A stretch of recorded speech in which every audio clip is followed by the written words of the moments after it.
that a clash? So, what did IPOB do that you promptly declared them a terrorist group in 2017? I think about August. IPOB is known to be clamoring for one thing: self-determination. Self-determination is a right recognized by the United Nations Declaration of Human Rights of 1948. It is recognized by the African Charter on Human and People's Rights. It is recognized by the European Convention on Human Rights. It is recognized by the American Intergovernmental Convention on Human Rights. Excuse me. It is recognized by the Indigenous People's Rights Instrument. It is recognized by the civilized world that where a people feel they are suffocating under a particular system, like the Nigerian system, which they call federalism, which is actually unitary, they have a right to seek for self-determination. Whoever knew that USSR, the former Union of Soviet Socialist Republic, would break up into smithereens, into about 15 independent nations. Eritrea and Ethiopia used to be one country. Today, they are two sovereign countries. Sudan and Southern Sudan used to be one country. Today, they are separate countries. India, Pakistan, and Bangladesh used to be one country. Today, they are separate countries. So, you cannot say a people cannot seek for self-determination if the system under which they are presently being held together, being coupled together forcibly, is no longer working, or is now asphyxiating, or is hemorrhaging, or is suffocating. They can seek for self-determination. That is all that IPOB has been saying. And we all see IPOB. We see them moving on the streets, blowing whistle, wearing beret, singing, dancing, with clubs. How does that make them a terrorist group? The military high command in 2017 first quickly came out before the formal proscription through the office of the Attorney General under Section 2 of the Terrorism Prevention Act of 2011 that IPOB was hereby banned. And what was the offenses? According to the military high command, you can Google it by yourself. Said they were carrying clubs, they were throwing pebbles and stones, and that they seized a rifle from a female military officer and 2 rifles from other military officer. That was why they declared them terrorist group. But Boko Haram, that has been ravaging Nigeria, killing Nigerians in their homes, on the streets, in the markets, in churches, in mosques, bombing. You have not declared them terrorist groups specifically. Boko Haram, that is occupying swaths of land in the northern part of Nigeria, particularly in the northeast, controlling many local government areas, with the governor crying out, controlling many local government areas in Niger State, with the governor crying out. Boko Haram, that now give passes, set up their own government, and impose taxes on the indigenes, that they must pay tax, and they must pay certain tithes and certain dues, and with a pass before they can pass, because they can go somewhere. You haven't seen such a group that is challenging your sovereignty and your suzerainty, challenging your legitimacy as a terrorist group. That is double speak by this government, and it is this kind of double speak, this kind of self-contradiction, that the insecurity is still festering and ravaging. You need to do things holistically, using the same rule. not rule of law for some people, and then rule of the thumb for others. It cannot work.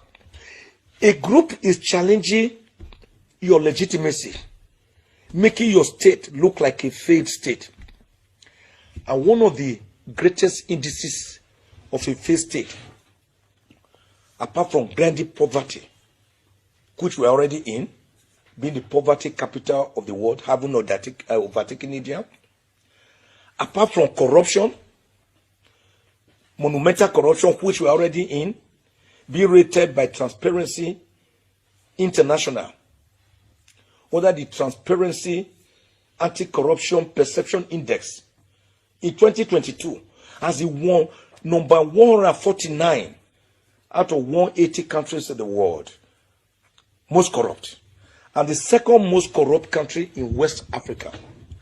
Those ones are already there as indices of a failed or failing state. But one of the greatest indices of a failed state is when non-state actors like Boko Haram, like armed bandits, like kidnappers, begin to challenge the supremacy of legitimate government, dictating the pace in terms of violence, inflation of violence, in terms of control, of instruments, of coercion, of violence. That is a failed state. You don't need any other definition of it.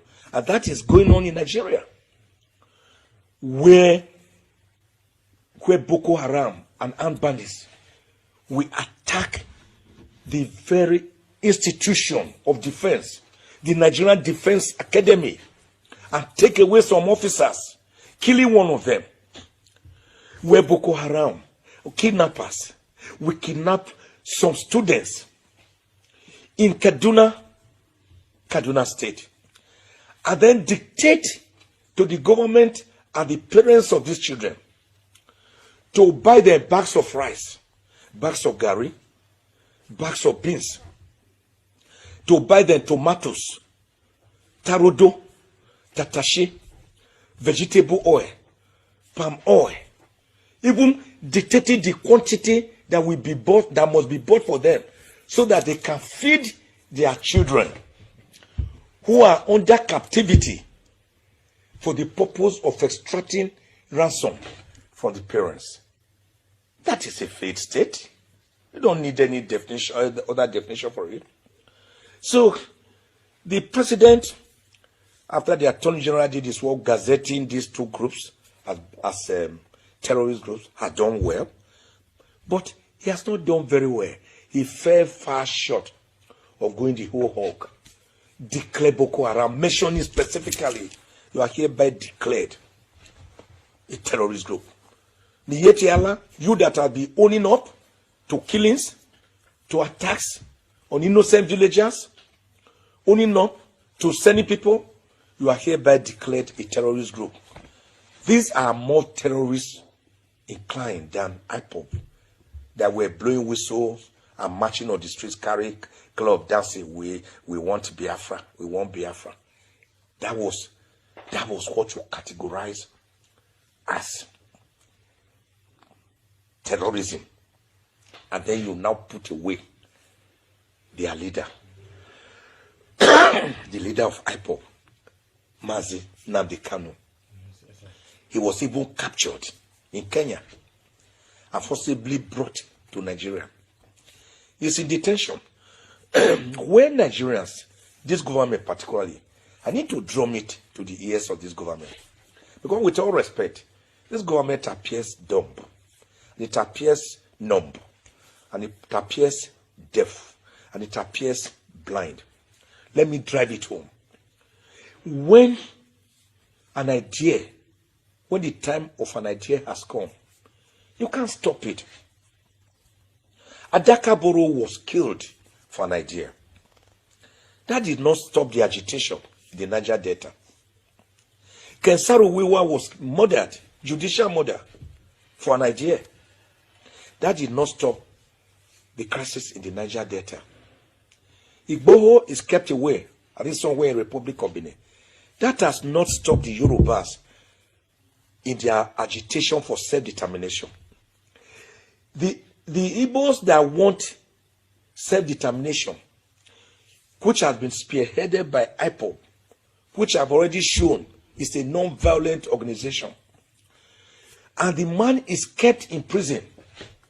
Even with him being in prison, the people obey his orders and his instructions. If he say don't go to the market, all the markets in the southeast are shut down. If he say you may now go, they all go. No government can give those directives, and they are obeyed. It shows that that young man in detention is not compelling or forcing the people. Rather, the people are merely galvanized for an idea that they believe in. If they do not believe, and he says sit at home, all of them will say go to hell. In fact, for that reason alone, they will say, since he has told us to sit at home, it is today we will all now go out. Anybody knows that the average Igbo man is independent-minded and is highly Republican. That you cannot force things on him or her. But for them to follow that man in incarceration, that shows that it is an idea that is fighting for, that they believe in, trying to say that we are not that dot in the large cycle as seen by Mr. President. So my honest advice to Mr. President and his advisors is to say, seek a political solution to this Nnamdi Kanu matter. I agree with the president in his interview when he said he cannot interfere with the judicial process. I do agree. He should not be seen to interfere with the judicial process. I score him very highly there. But then, we also know that there are political solutions to issues that are festering, that are not going away. You cannot treat a serious ailment like leprosy with medicine meant for eczema. So you must have to square up to it. Have we not seen cases where an attorney general under section 174 of the Constitution enter a nolle prosequi by saying this crime should no longer be prosecuted, release the person, let him go and sin no more? That is a political solution. That does not mean that the president would have interfered with the judicial process, because the right person to do it, the Attorney General of the Federation, under sections 150 and 174 of the Constitution, has done his own job after taking instructions from Mr. President. It is not by Mr. President going to the court to tell the judge, Justice Binta Nyako, and say, hello, hands off this matter. Don't try. No. So he is right to say it cannot be seen to interfere with the judicial process. I score him very highly there. But Mr. President, sir, you can do it politically by instructing the Attorney General of the Federation, who is also your Minister of Justice, to say, enter a nolle prosequi. We want this matter settled. This agitation should go away. These are my children. The Igbo people are part and parcel of this country. They are not a dot in the cycle. They are not the 3 over 95% voters. Whether they voted for you or not, the important thing is that you won your elections. The day you won your elections, you became president of the Federal Republic of Nigeria. Not president of some aspects, against some aspects, or minus some aspects, or excluding some aspects. That is where Mr. President is missing it. So he must see Nigeria as one whole unit, an aggregate, not as perforated. He must see Nigeria as that Dolly Parton's coat of many colors, linguistically different, religiously different, ethnically different, but with all having a common purpose, which was why some people blamed, or some people did not think Ahmadu Bello did well when he said in 1942 during the debate in the answer that Nigeria was a piece of historical mistake. I wrote in this book, written in 1948, also saw Nigeria as a piece of geographical expression. That there are no Nigerians in the true sense that there are Irish people, or the Scottish people, or the English people. He was right. That was why when Zik, during the independence agitation, told Ahmadu Bello, the Sardauna of Sokoto, who later became the premier of Northern Region, while Zik became premier of Eastern Region. He said, Zik told Ahmadu Bello, we should forget our differences. Ahmadu Bello gave him the right answer. He said, no. Nnamdi Azikiwe, we should not forget our differences. We should recognize our differences. That you are an Igbo man and a Christian. That I'm a Fulani and a Muslim.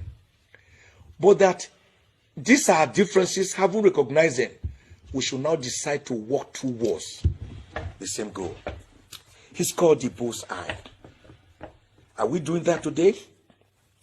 Is the presidency promoting that unity, that unism that we ought to see when 97% or more of the entire security apparatus of the country is made up of one section of the country, one religion, thus making you prebendalistic, chronistic, sectionalistic, using favoritism and ruler divide tactics? Can't Mr. President see that the country is bleeding, is hemorrhaging, and that we are actually following, ironically and unfortunately, the social theory of Claude Ake and other eggheads like him, that Nigeria is operating a disarticulate economy where we produce what we do not consume and consume what we do not produce? Can't Mr. President see that? Didn't Mr. President and others, the leaders, the leading lights of APC, were they not on the streets in January 2012 in Operation Close Down Nigeria in Abuja and Lagos and Ibadan and Osogbo over removal of oil subsidy? Because they said the Jonathan government was lying, that there was nothing like subsidy on oil, and that in any case, if there was a subsidy, it was only benefiting the few, but that they should not remove it. They demonstrated. Jonathan had increased the fuel price to, I think, about 100 naira, and then that forced him to bring it to 97 from about 88 naira per liter. This government has already increased the pump price of fuel on about 2 occasions. Today is about 165 naira. They are still threatening. They are now calling a final removal of subsidy. And I asked the question, which subsidy? The one you said was not there in January 2012? So we have to be interrogative. We must challenge authority. We must speak truth to authority. We must challenge impunity. We have to ask APC and Mr. President, you promised us that the naira will change at 1 naira to $1 when you become president. You met it at between 170 and 180 naira per the dollar. Today in the black market, the naira is 558 and 559 naira, and still counting to the dollar. In the government official rate is over 400. You met it at about 180 maximum. You told us that you will lead from the front as a retired military general, and that you will crush Boko Haram within 3 months of your coming to power. 6.5 years later and more, and still counting. Boko Haram is waxing stronger and stronger. So you failed on that in this. Then you told us you will wipe out corruption. But today, corruption is trotting about like a proud peacock. Where under Jonathan, Yaradua, and Obasanjo, corruption was democratized, allowing the sit-down syndrome, allowing everybody to still eat and chop. Today, corruption has been privatized. It is in the pockets of less than 0.5% of the 213.9 million Nigerians by United Nations projection. Again, in that area, Mr. President has failed, and his government has failed. Then you told us the third Chapoda promise. You will strengthen Nigeria's economy, and we will have one of the best economies in the world. Mr. President, sir, in 2015, you made the Nigerian economy rebased by the World Bank and the IMF at over $500 billion. Nigeria overtook South Africa and made South Africa to become second. Nigeria became the 7th fastest growing economy in the world. Mr. President, sir, today, Nigeria is number 149 out of 180 most corrupt countries in the world, as observed by Transparency International in their anti-corruption perception index. And Nigeria is the second most corrupt country in West Africa. Again, Mr. President, sir, with all respect, you have again failed in that area. So, sir, what do we do? You still have approximately 1.5 years to do some magic, some miracle. Great presidents are known in times of difficulties. Harry Truman, David Eisenhower, John F. Kennedy, Abraham Lincoln, the man who on the 19th of November 1863, at his Gettysburg Declaration in Delaware, defined democracy as government of the people, by the people, and for the people. Winston Churchill is remembered today for his role during the Second World War. So he becomes immortal, imperishable in the hearts of the Britons. Martin Luther King Jr., a young man, took up the challenge where Rosa Parks stopped. Rosa Parks had been told to vacate her seat for some white people at Montgomery in Alabama, in the United States of America.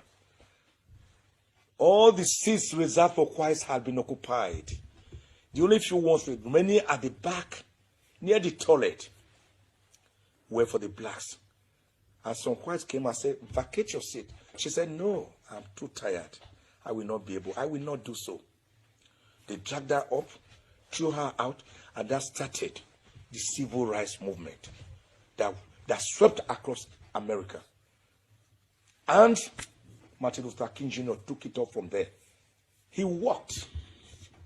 So there is this saying that where Rosa Parks sat,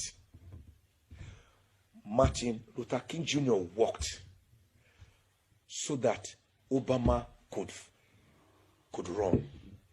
Obama has run so that our children can fly. So great leaders are not given to damage assessment or lamentations. When Obama ascended America's presidency in January 2009, he did not go into the books of lamentation as to how President Bush Jr. had taken America virtually into recession. Everybody knew it. But he just started, focused, with his eye on the ball. Started Obamacare. The Republicans were even fighting him not to succeed, while the Democrats were fully with him. There was no lacrimal effusion. There was no tearing tearing up. He squared up to the job because he asked for the job. Joe Biden defeated Donald Trump before he was sworn in January 2021. He had already assembled virtually the entire cabinet. So he hit the ground running. But we saw this government, which was never prepared for governance. They were rather prepared for the bamboo being soaked in his blood. For violence, that's the major participants. Then God touched the heart of that great African Democrat, President, Dr. Goodluck Ebele Jonathan, who, while the votes were still being counted in Kano, called President Buhari, then candidate Buhari, said, Mr. President, sir, congratulations. The president could not believe it. God bless President Buhari, because on 3 occasions at least I've watched him say it, that Jonathan shocked him and surprised him. That what he did, not many people in the world can ever do that. So he congratulated Mr. President. The power you wanted, you couldn't get it in 2003. You failed in 2007. You cried in 2011 after leave, saying that you will never campaign again. But somehow, there was a coalition of forces, different political parties, cobbled together to drive away the PDP from power. And you won. Because they were not prepared for governance. That was why 6 months later, it took up to 6 months before they could assemble a mere cabinet of ministers, with many of them non-performing ministers. So, Mr. President, sir, when the going gets tough, only the tough gets going. Trying times are what bring out the best in leaders, quality leaders. Don't lament over the past. No, sir.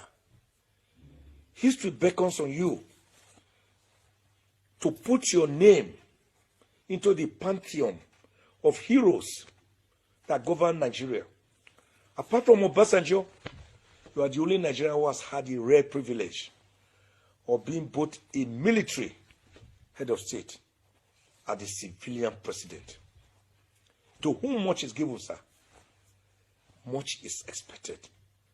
So Nigerians look up to you to remove the present grinding poverty, abject penury, the crimson red blood flowing on the streets and in our farms,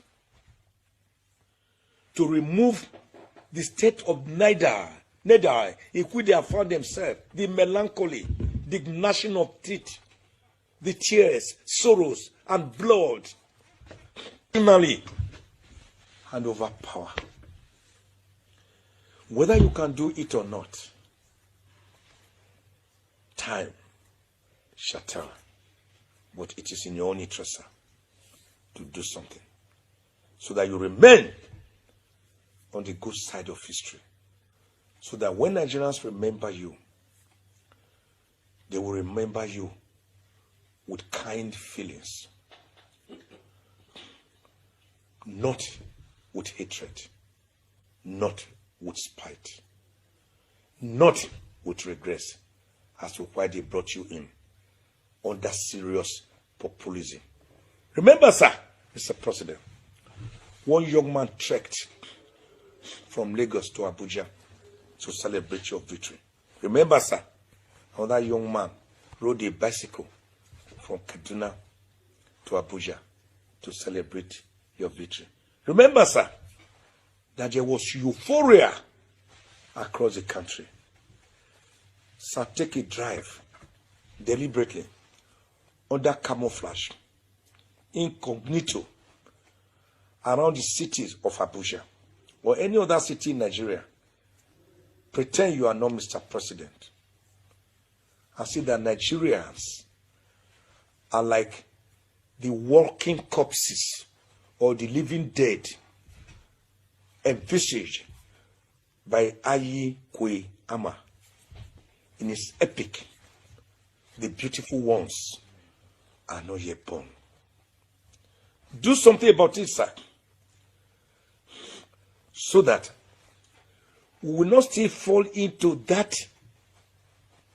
category also envisaged by Ayi Kwe Ama, the same Ayi Kwe Ama, the Chichi Dodo bird.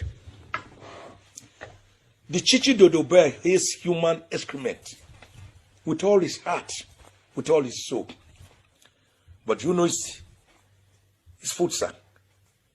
When a person is defecating in the forest, the bird perches by to watch the human feces decay, and then maggots start wriggling out of those feces.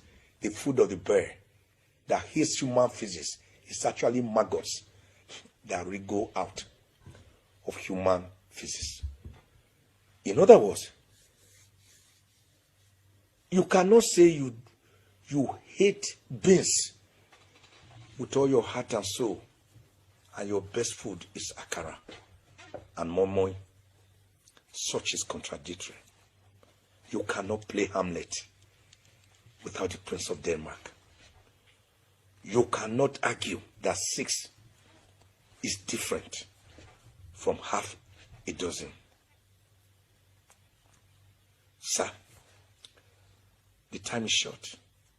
History beckons on you. Don't attempt to play Romeo without Juliet. The people are your constituency. They elected you into office. And under section 14 of the Constitution, say power belongs to the people, through whom people in government derive their authority to act. So this power belongs to the people. Exercise it, sir, in their favor. Not to do so is to argue that you